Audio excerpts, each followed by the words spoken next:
the Hahn-Banach theorem. Okay.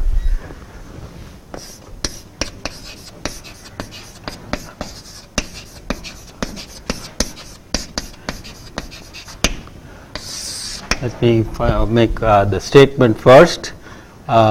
X is the nonlinear space and W naught a subspace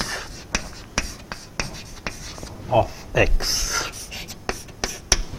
Okay, and therefore W naught norm itself is a nonlinear space, and F naught is a bounded linear operation functional on W naught. Okay. So W naught is itself a nonlinear space. So this is a linear functional which is bounded on W naught.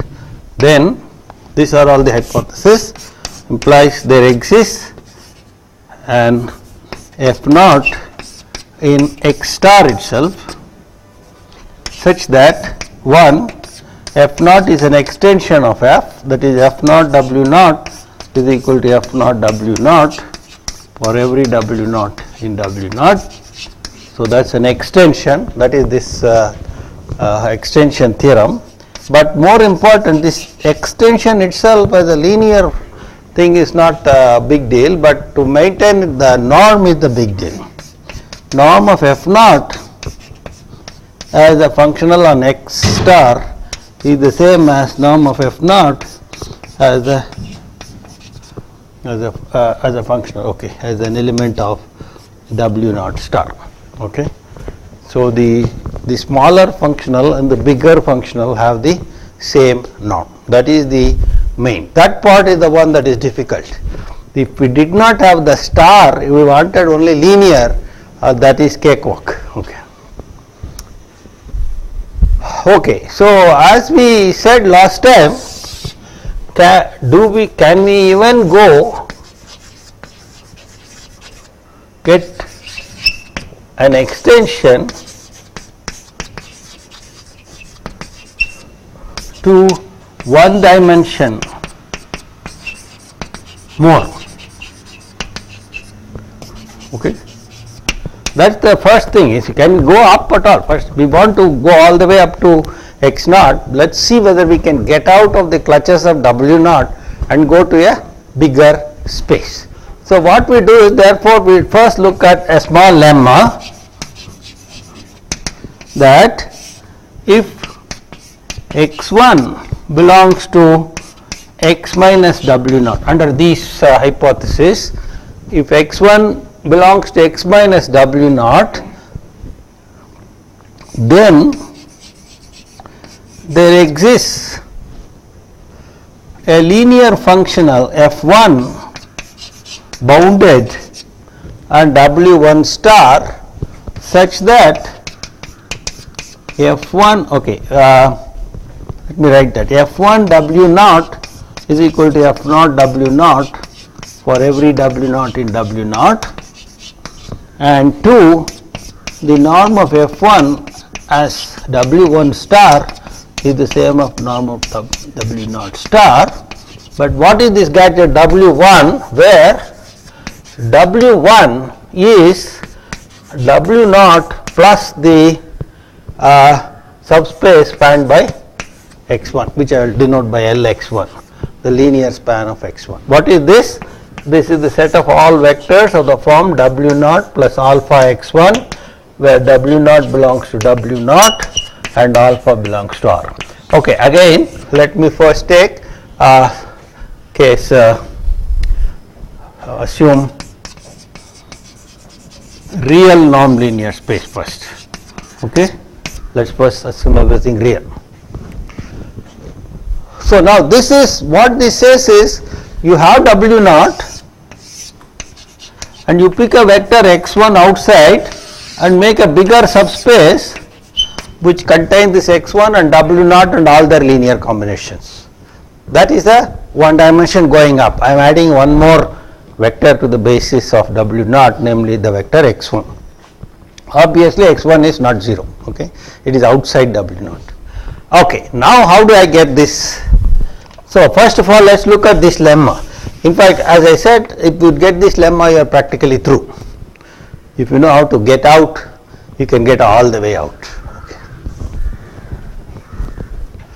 Right. The first thing is, let us see how to define such an F1. See, what do we want for F1? For F1, we need one, F1 must be a function from W1 to R, right? First of all, it must be a functional, it must associate numbers, then it must be linear, F1 must be linear, that's almost we are there, but then the star is there, it must also be bounded. So third requirement is F1 must be bounded, and in fact, and we want the bound to be under control. What does that mean? Okay, let me write norm of F1 as an element of W1 star must be equal to norm of F0 as an element of W0 star. What is the meaning of this? That is the supremum of mod F1 W1 divided by norm W1 over all W1 belonging to W1, W1 not equal to theta must be the same as over W naughts mod F0 W0 divided by norm W0. This is the elastic limit as looking only in the smaller portion. This is the elastic limit looking at the bigger portion. Both must be the same. They work within the same elastic limits. Okay. So that's what our requirements are. We have to somehow or the other concoct an F1 which meets all these requirements. So let's see how we go finding such an F1. First of all, the first requirement says we must tell what F1 does to each vector in W1. For each vector in W1, it must associate a number. So first let us see how we can do it. So for any W1 in W1 is of the form W1 is W0 plus alpha x1 for some W0 belonging to W0 and alpha belonging to R. Any vector in W1, the construction is of this form. That is how we have defined W1. Therefore, we must now define F1 of W1. That's what we want. We want F1 to be a functional, that is, it should associate with each W1 a number. But then we know that this must be equal to this, because any W1 can be written as W0 plus alpha x1. Now comes the requirement that we want it to be linear. The second requirement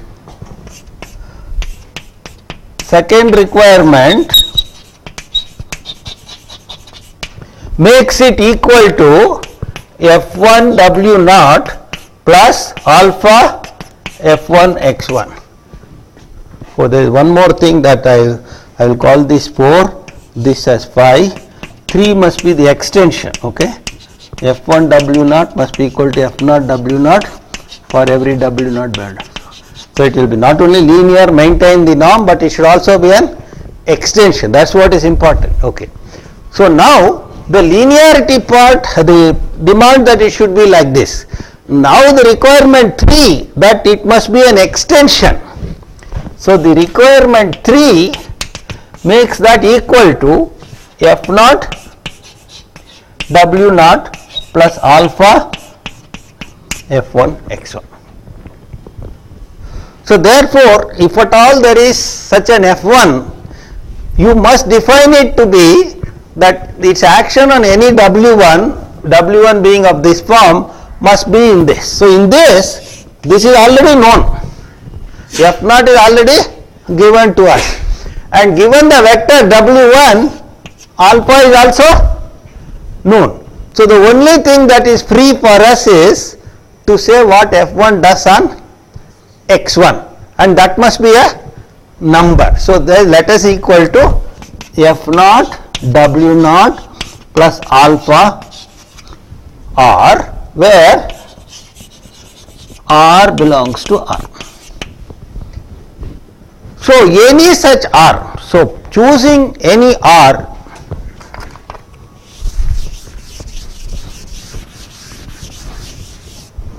choosing any R real number and defining F1 W1 as F0 W0 plus alpha R for W1 equal to W0 plus alpha x1 belonging to W1. We have an F1 satisfying which are the requirements we have now got? 1, 2 and 3. It is mapping from W1 to R, it is linear, it is an extension by the very construction. Okay. So satisfying 1, 2 and 3. So the 1, 2 and 3, they don't care. Whatever R you choose, you have got such an extension. But if you want to 4 and 5, you may have to choose R more carefully. Or maybe not, we don't know. We have to check whether we need anything more to be done with R in order to satisfy 4 and 5. If we don't need, then we have got all the extensions already. Choose any R, define it like this. But we have to now decide what sort of R we have to choose in order that 4 and 5 are satisfied. Okay, so now let us investigate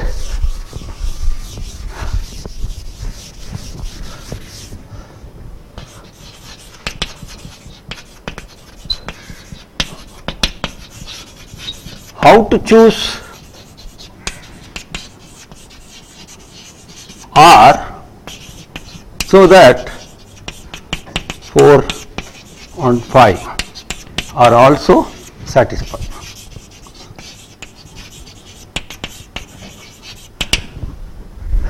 If we are able to tell how to choose R so that 4 and 5 are also satisfied, then choosing that way we would have got an F1 which satisfies all the 5 requirements. So that's what we are going to investigate.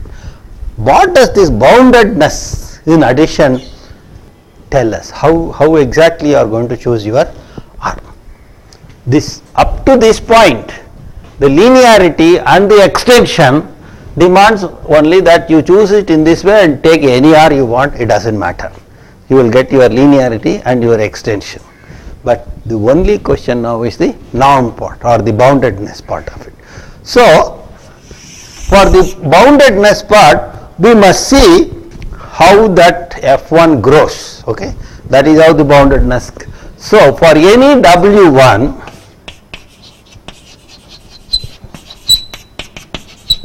plus W alpha R in W1, we have,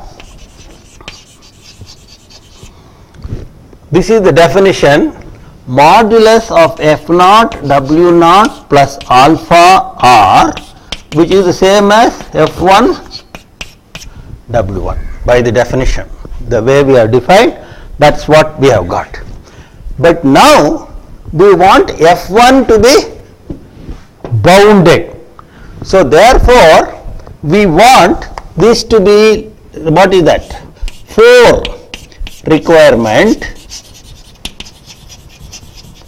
implies this must be less than or equal to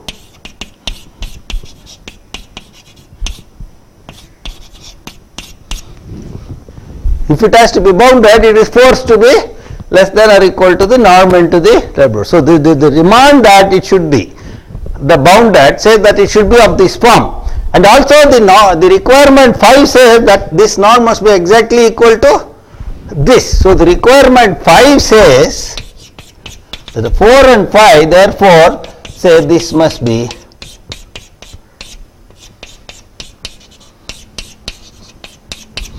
okay. So let's now I can erase all this, all the requirements I have taken care of. So therefore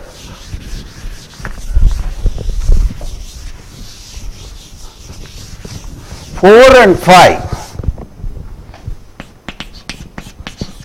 demand that we choose R such that this one is satisfied. Mod F naught W naught plus alpha R is less than or equal to the norm of F naught into norm of W1. What is W1? W naught plus alpha. This is what we want. This is the one that tells how to choose R. Okay. Now we will slowly go through this and we will see how to choose this R so that this is satisfied. So if we succeed in getting even one R which satisfies this, I am done. That R will work. But now this should be satisfied for what? This must satisfy for all W naught in W naught and all alpha in R, because for any vector this must be satisfied. So this must be satisfied for every W naught in W naught and for every alpha in R. So that's a lot of demand on little r, because you have to adjust it in such a way for every W naught and for every alpha it works. So it has to basically, therefore the R, little r has to be chosen satisfying an infinite number of constraints. Okay, we don't even know whether we will be able to satisfy all of them. So that's what we are going to investigate. Okay. So now what is this? That's a number. F naught W naught plus alpha R is a number. It's a real number because we are working in real nonlinear space. So this is the real number. So this is the modulus of a real number. So let us say, I will just write here, when I say modulus of a real number is less than or equal to A, what does that really mean? If I now start moving x along the x-axis, how far can it go? Up to A. If I go on this side, up to minus A. So that means x must lie between minus A and plus A. That means what is inside here must lie between minus of this and plus of that. So what we want is F naught W naught plus alpha R must be less than or equal to this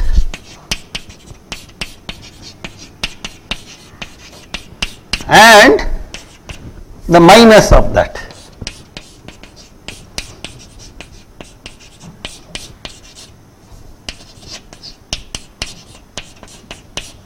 Is that clear? So that's how we have to choose, and this must be true for every W naught in W naught and for every alpha in R.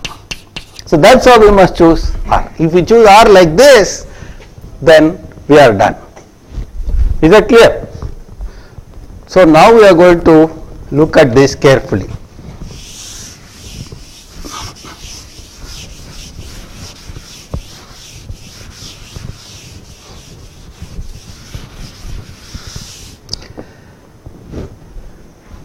Okay.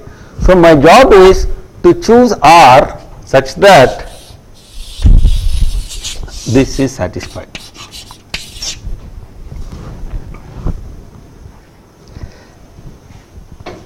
Now let's look at this little bit carefully.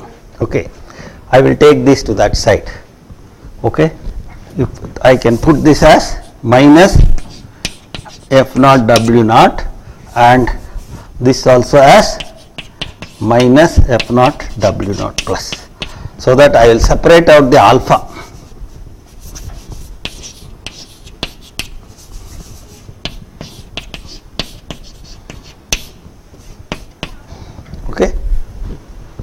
I want to separate out the R, because that R is the one that I am going to finally analyze. So I want to keep that R alone, but there is the alpha hanging around with it. So I have to remove that also. Now, how do I remove this alpha? I have to divide, right? So for divide, I want to make sure it's not 0, first of all. But if alpha is 0, I am already in W naught, right? So I have no problem about defining. F naught must be equal to F1. So no worry about alpha equal to 0. So I have to worry about alpha greater than 0 or alpha less than 0. So if alpha equal to 0, we have F1 W naught plus alpha x1 belongs to W naught, and so we know how to define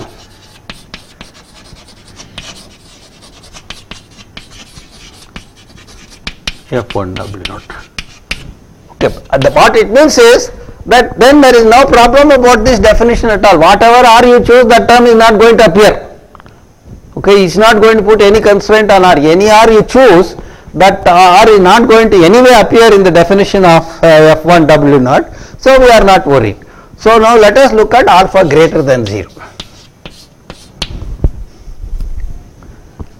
If alpha is greater than 0, if I divide an inequality by a positive quantity, the inequality remains in the same direction. If A is less than or equal to B, A by 4 is also less than or equal to B by 4, and therefore if I divide all throughout by alpha, the inequality is going to remain the same. So what does star becomes? I will take it that side, minus 1 by alpha, I will write it full, F naught W naught, minus, afterwards I will do all the manipulations by erasing, into norm of W naught plus alpha x1 and divided by alpha. That is the left hand extreme most term. And now that is less than or equal to R, less than or equal to, on this side, minus 1 by alpha F naught W naught plus 1 by alpha norm W naught plus alpha x1. Right? That is how we have to choose R. Now at least I have separated R some condition. It must lie between this and that for every W naught. Now because now I am taking alpha positive, so therefore for every alpha positive, that much at least I am clear. Now if alpha is positive, I can push this, suppose I push this alpha inside, no problem, because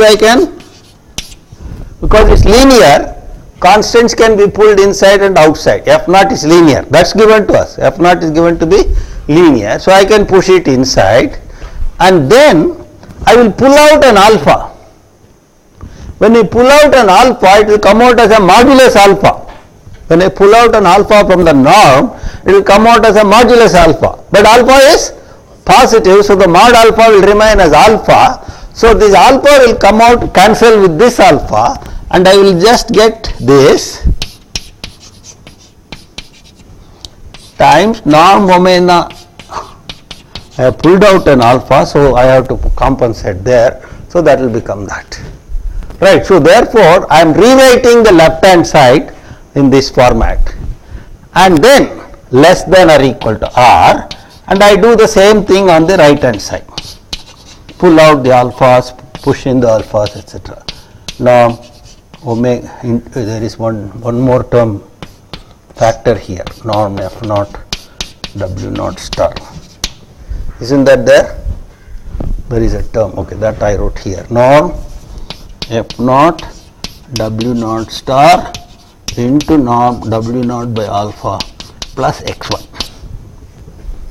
and this must be true for every W naught belonging to W naught and for every alpha positive.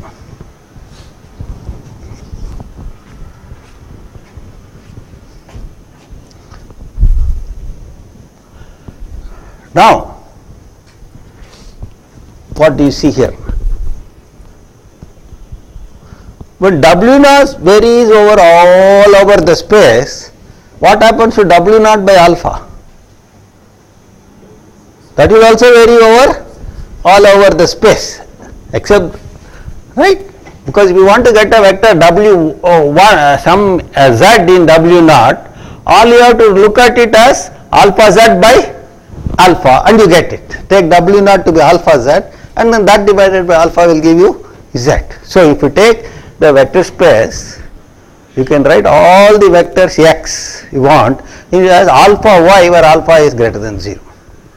Okay, so therefore, I can write this as minus f naught w naught prime minus norm f naught w naught star into w naught prime plus x1 less than or equal to r less than or equal to minus f naught w naught prime plus norm f naught w naught star into norm w naught prime plus x1.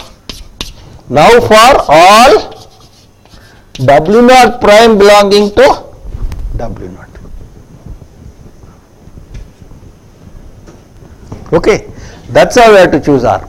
Of course, you may say, what do I do when alpha less than 0? You go through the same thing, but when you divide by alpha, what happens? The inequality is reversed. That fellow comes this side, this fellow goes that side. Now again it will look like the same thing again. It will come back at the same thing, the negative sign. Now mod alpha when comes out of the norm, it will come out as a minus alpha. Modulus alpha will be minus alpha. And all will be compensated and you will get the same term. So therefore, what we want is, so eventually therefore, we have to choose R.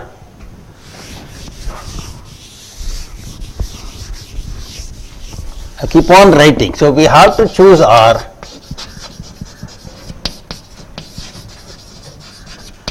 such that minus f naught w naught prime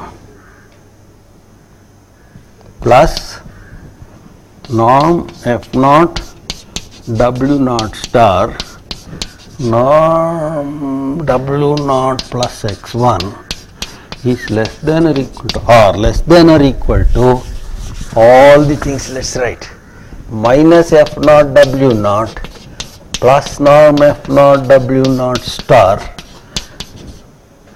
times norm w naught plus x1 for the prime, for every w naught prime belonging to w naught. Got me? Here. This is minus? Yeah, this is a minus. I think that's a minus. Is that correct now? Okay. So that's how we have to choose R. So now we have to make sure that this is possible. Right. Now let us look at one part of the inequality. Just look at this part, whether we can even satisfy this part of the inequality. Right? So what does that inequality tell us? As I go on varying w naught prime over all of w naught, I go on getting different numbers here. What numbers do I get? Real numbers. So as w naught prime varies over w naught, I get a set of real numbers. Now this R fellow must be less than or equal to every member of that set. That means he must be a lower bound for that set. And therefore he must be what? Less than or equal to the greatest lower bound. He is a lower bound and the greatest lower bound is greater than all lower bounds. So if R must be less than or equal to the greatest lower bound of this as w naught prime varies over the whole set. And the greatest lower bound is what we call as the infimum. So okay, so this part says demands that R is less than or equal to K1, a constant, where K1 is the infimum of minus F naught W naught prime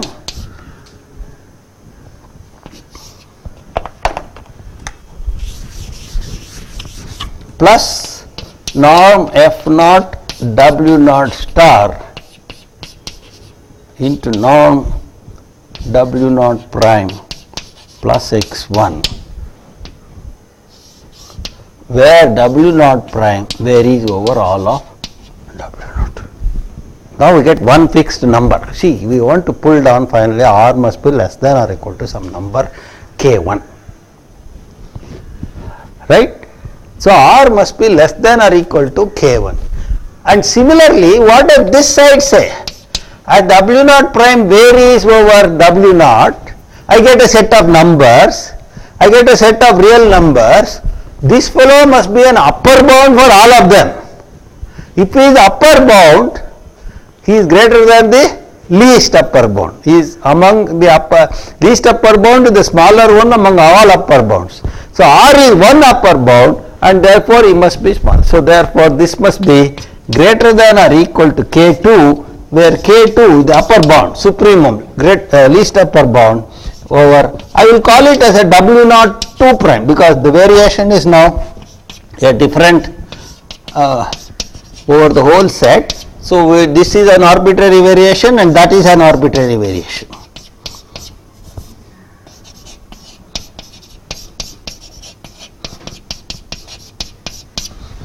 So therefore we must choose R as a number between K2 and K1.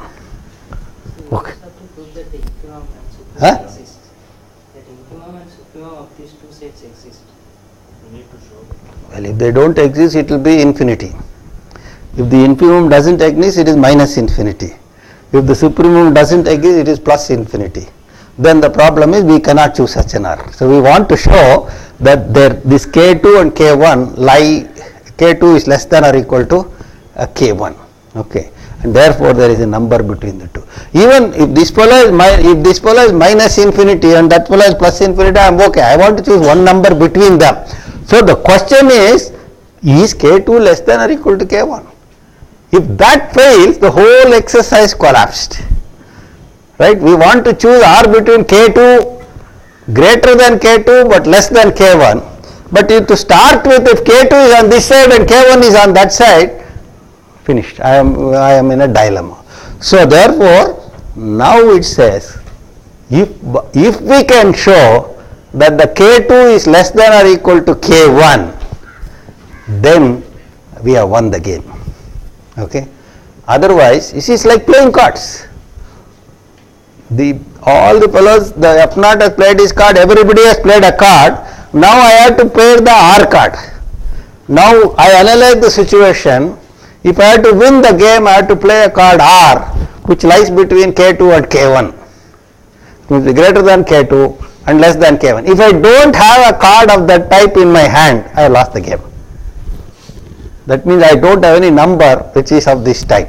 If K2 itself on that side, K1 is on this side, I cannot choose any such number. So this is possible for such an R.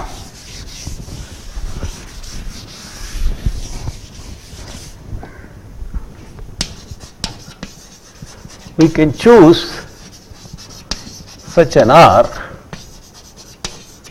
provided we are assured that K2 is less than K1. Okay, and that's what the next step is. Show that K2 will be less than or equal to K1. Okay, we now establish this.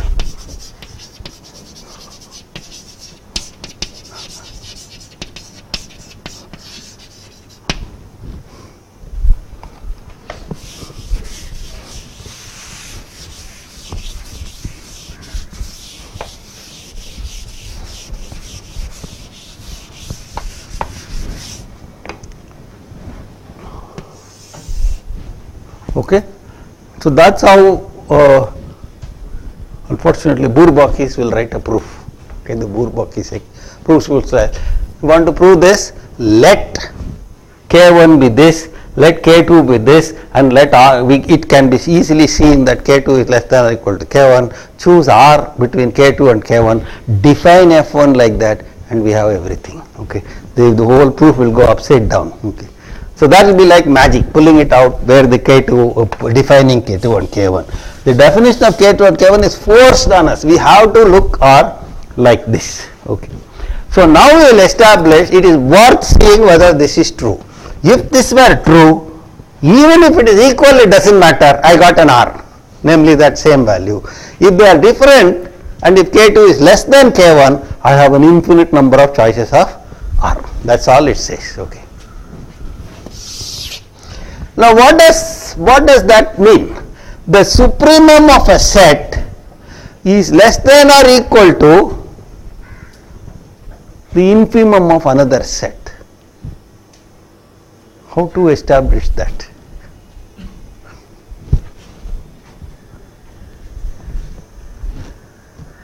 The supremum must be, let us look at this number. This fellow must be less than or equal to K1. That means he must be smaller than everybody there. Right? So this fellow must be smaller than everybody there. But now this fellow is the biggest fellow among them. The biggest fellow himself is smaller than everybody there. Therefore, everybody here must be smaller than everybody there. That's all we have to show. So take any W02 prime and in W0, calculate this and calculate any W0 prime, this one, and show that that fellow must be smaller than that. So for this, it is enough to show that minus F0, what did I call it, W02 prime, right? F0 W02 prime plus norm F0 W0 star is less than or equal to minus F0 W0 prime plus norm F0, I'm sorry, there is one more term, right? Into norm W0 W prime. Pardon me? Yeah, I keep writing this plus, I don't know why. Less than or equal to minus F0 W0 prime plus norm F0 W0 star into W0 plus x1 for every W0 prime, W02 prime belongs to W0. That's all we have to show. Then everybody in this set is smaller than or equal to everybody in that set, and therefore this works. Okay.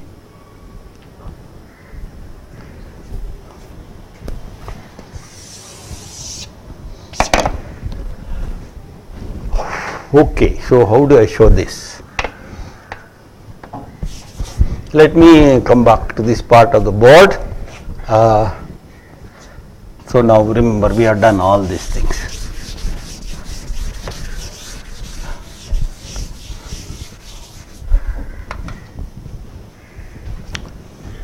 Okay, so let's look at our definition. F0, I have to decide which one I put which side. Okay, let me see, maybe right, F0 W0 prime minus F0 W02 prime. Let's look at this. What is that equal to?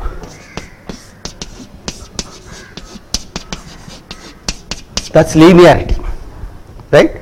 Just by the linearity of F0, this is true for any W0 and W02 prime.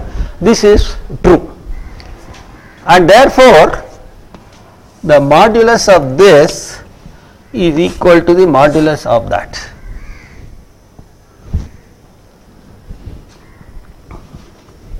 Okay, I won't put modulus here. Okay, I'll make it much quicker, much better proof.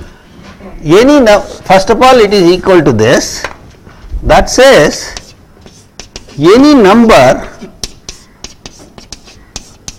this is a real number, that real number is the same as this real number, and any real number is less than or equal to its modulus, right?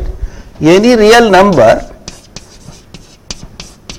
is less than or equal to its modulus, because if it is positive they are equal, if it is negative then obviously the number is less than or equal, less than its modulus, and if it is 0 both are equal. So therefore any real number is less than or equal to its modulus. Now this is the same as this.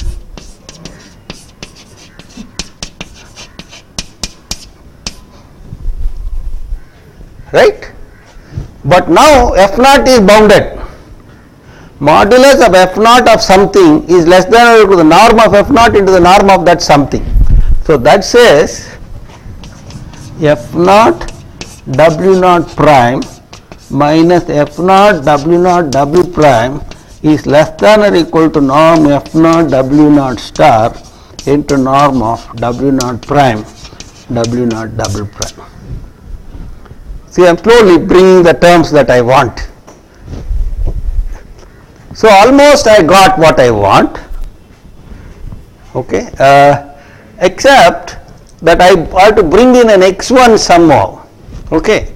So now what I will do is, I want an x1 both with w naught prime as well as w naught 2 prime. So I will add and subtract an x1. So therefore this is the same as norm f naught w naught star. I will add an x1 here, and in the I will add an x1 here also, no problem, right? Just added and subtracted an x1.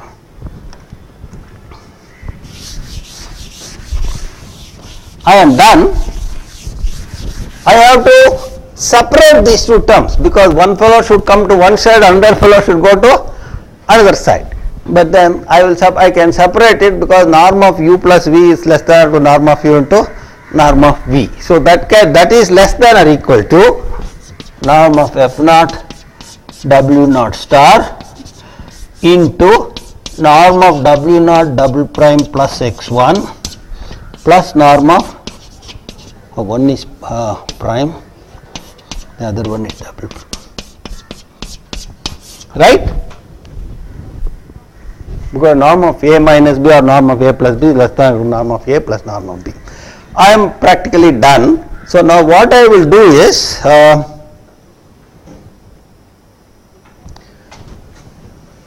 I will take all the w naught 2 prime terms to one side and w naught prime terms to the other side. Okay, so I will get minus f naught w naught double prime, which is the other double prime. It is minus norm f naught w naught star norm w naught 2 prime plus x1. That's all the w naught 2 prime sides taken this side, all the w naught prime terms to the other side.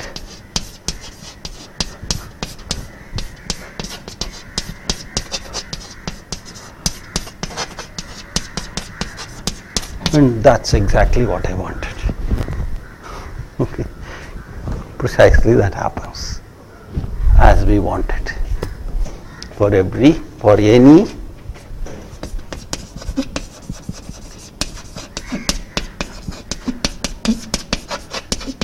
how this and as we wanted in one. Let me call it as one, as was required in one.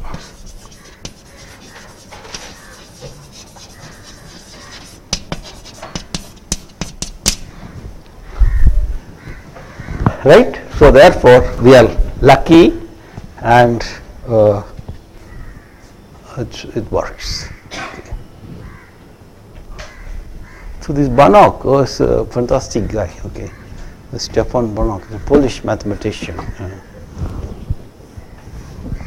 Anyway, I think you should read about him. There are two good books by Constance Reid. One is the biography of Hilbert, and the other is the biography of Courant. Both are very interesting books. Okay. So now what is it that we have achieved? So conclusion,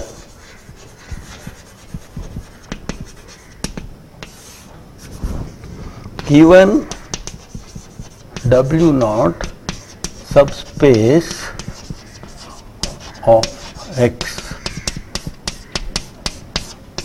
and F naught belonging to W naught star, then for every x1 belonging to x minus W naught, something which is outside, there exists an F1 belonging to W1 star such that F1 W naught is equal to F naught W naught for every W naught in W naught, and F1 norm W1 star is equal to norm F naught W naught, where W1 is W naught plus the linear manifold generated by X1.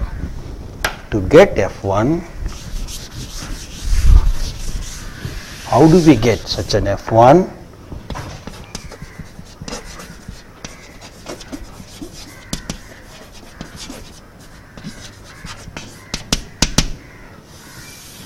Okay,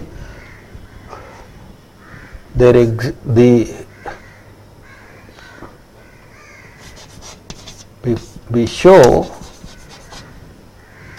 the supremum of mod F naught minus W naught minus norm F naught W naught star into norm W naught prime x1 is less than W naught W prime naught to W naught is less than or equal to the infimum minus F naught W naught prime plus norm F naught W naught star into naught W naught prime plus x1. That's what first we showed. This is called as K2 and this is K1. Choose R belonging to R such that K2 less than or equal to R less than or equal to K1. Define F1 W naught plus alpha x 1 as F naught W naught plus alpha, and that satisfies all the requirements. So, to get out of W naught, we had to struggle all this, but the moment the Chakravyuha was broken, you just sail past and go through next all over the space. Okay. The first we have managed to get out of W naught and get a bigger extension. Okay. As I said, the way to get to the thing is by induction, but we may have to go to an uncountable number of dimensions above, so we have to do what is known as transfinite induction or the so-called Zorn's lemma. Okay. So now how to move? So far we have now assured by the lemma assures us that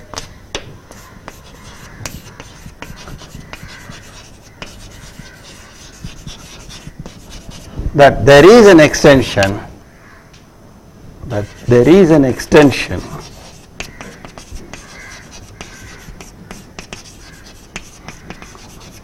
of F naught, if not for all of to at least a bigger subspace.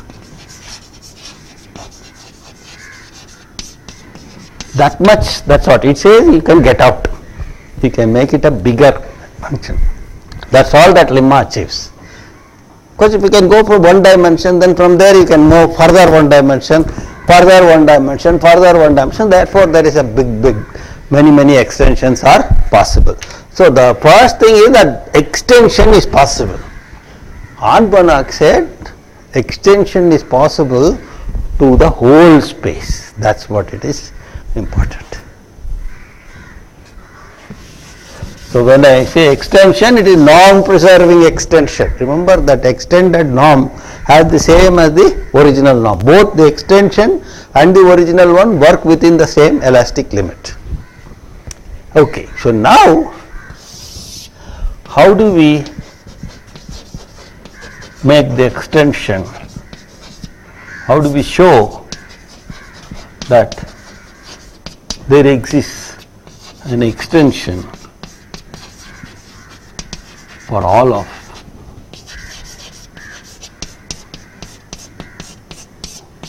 that's the next step. That's the induction part. Okay. So let me just indicate say what happens. Okay. See, for example, I am sitting in my office. I ask every student to go and do an extension of this. Okay. Everybody comes and reports to him. Reports to me at the end of the day. So at the end of the day, I see what is the progress. What would I do?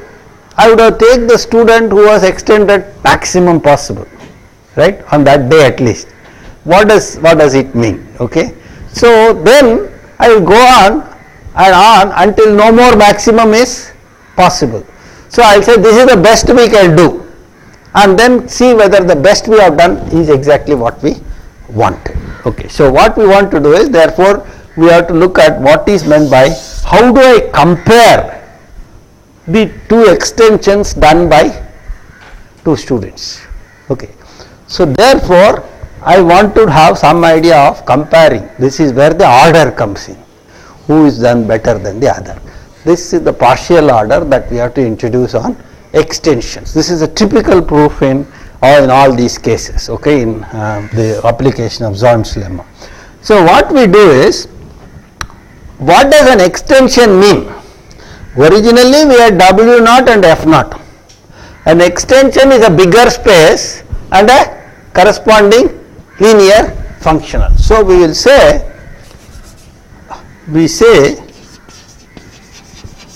W1 F1 is,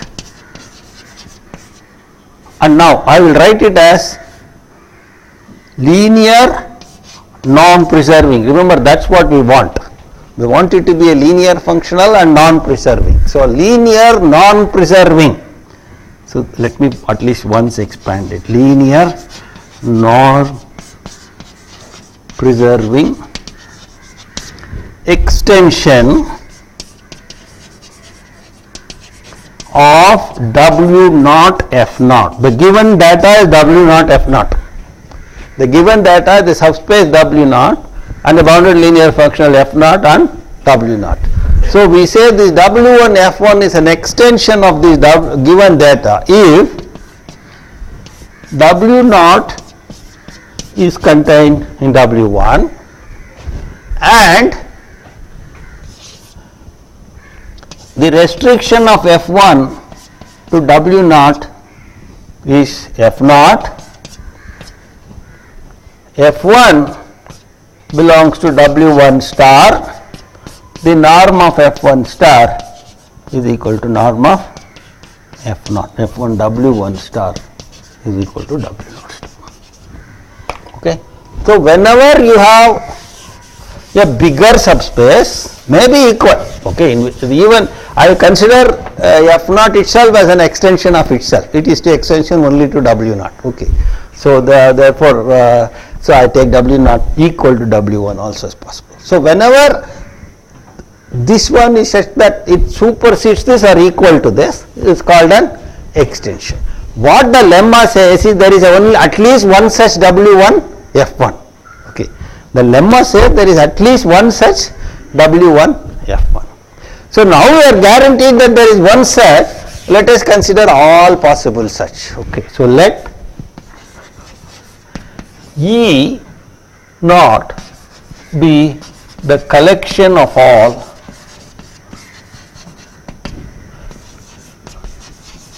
possible extensions of W naught F naught. E is non-empty by our lemma.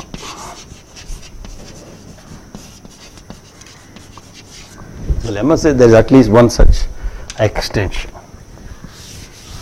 Right. So now what I do is I now tell you how to compare two elements. It's only a partial comparison. Okay. This is what is known as a partial order.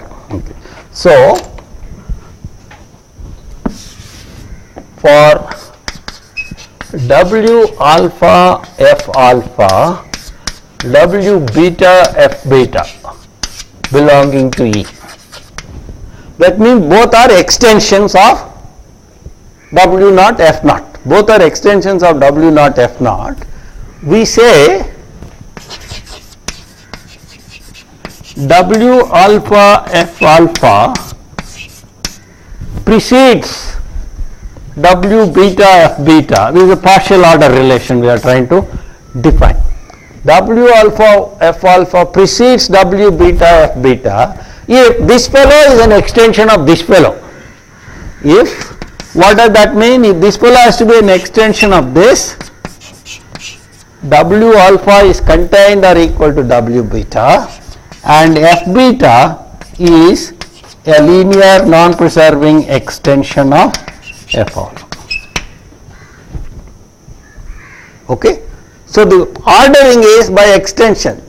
This fellow is an extension of W naught F naught, and that fellow is an extension of this fellow. Okay. Then I say these two fellows proceed ordered like this. It may happen that there are two fellows where neither W alpha is extension of W beta nor W beta is an extension of them. So we show that this is a partial order. So the next step is, so claim 1, this is a partial order on E. So therefore E is a poset, a partially ordered set. That's the first claim. We show that that's a partially ordered set. Now once we have a partially ordered set, we can talk about chains. What are chains? Subsets in which any two fellows are comparable. That is, if you are given two fellows in that subset, either this fellow precedes that fellow or that fellow precedes this fellow. So, and what does Zorn's lemma want? Whenever every chain has an upper bound, it will have a maximal element. So we are trying to find out how to find the maximum. Okay. So that is claim 2. Every chain in E in this poset is bounded above, has an upper bound.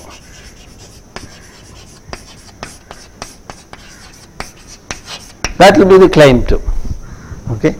Consequence of this is, by Zorn's lemma,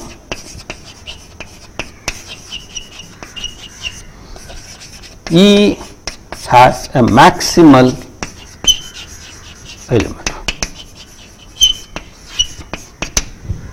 What does maximal element means? I have a subspace and what can I say about W hat?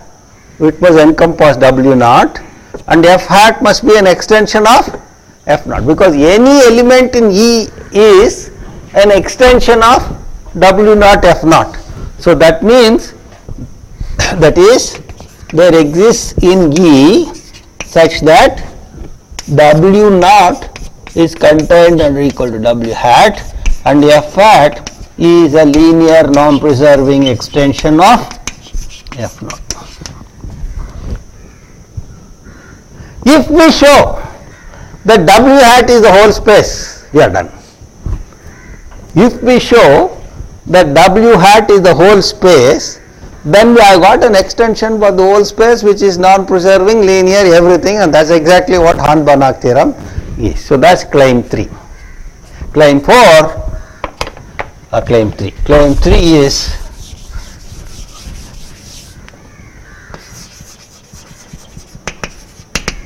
W hat is equal to x. Therefore, F hat is the required, I will call it Hahn-Banach extension,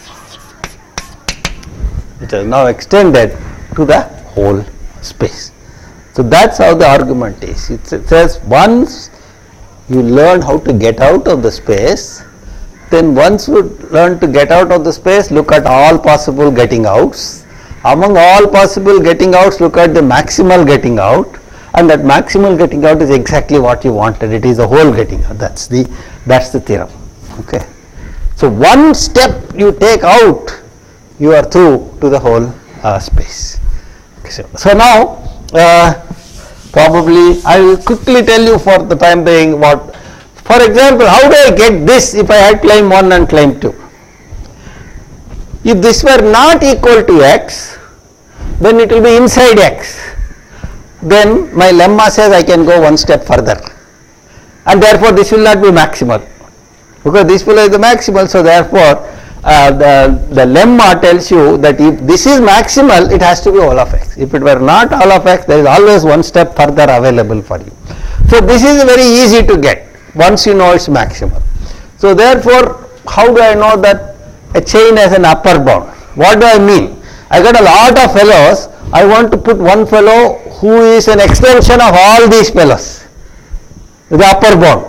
How do I get the extension? Take, this is a chain. If it is a chain, every subspace is contained in the next subspace. So take the union of all the subspaces. Okay, that is still a subspace, and that makes the chain.